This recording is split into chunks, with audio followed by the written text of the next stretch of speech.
Hi, and welcome to my second video for Talent Pathways on relative age effect. So what is relative age effect? Well, to put it simply, it's how the date within the year a person is born affects the chances of that person being selected for a sports team or program. In this video, Malcolm Gladwell explains a theory that Roger Barnes came up with about relative age effect. He shows that all of the players in a junior hockey team are all born within the first half of the year, and that this is true for elite hockey teams all around the world. This is because academies and clubs all look to scout athletes when they are around 8 or 9 years old. However, the difference of being born in January and December are massive when you're that age. This means that children born in the first half of the year are bigger and stronger than the younger half. So clubs pick up these bigger children, thinking that they are more talented, when in reality they're just simply bigger.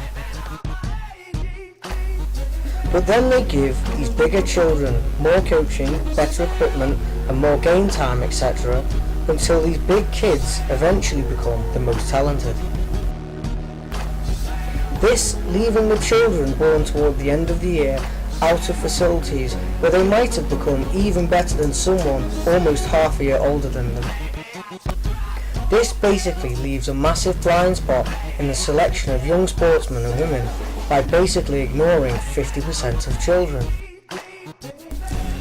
This issue has been referred to as the Matthews effect because of a Bible verse from Matthew. For everyone who has will be given more, and he will have an abundance. Whoever does not have, even what he has will be taken from him. BBC Sport showed in an article how sports like rugby union and football, 76% of players can drop out between under 13 and under 16s. Parents in America have even now started to become worried about how their child's birth date can affect their chances of success. The amount of parents redshirting their children has risen from 4% to 17% between the years of 1968 and 2008.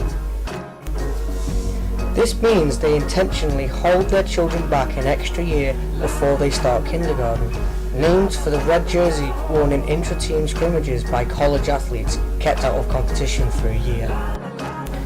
So relative age effect is massively impacting talent identification, and the question has been raised whether it's the survival of the fittest or the survival of the talent that makes it through talent ID.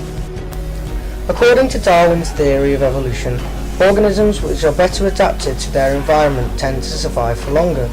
Does the environment we create influence the selection process and favour those that possess attributes that give them temporary advantage, while at the same time disqualify those who at the moment in time are struggling to adapt?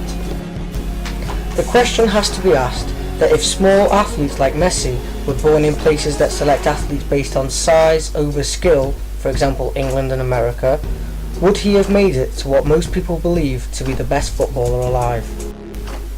Thank you for your time. I hope you enjoyed my short video on relative age effect.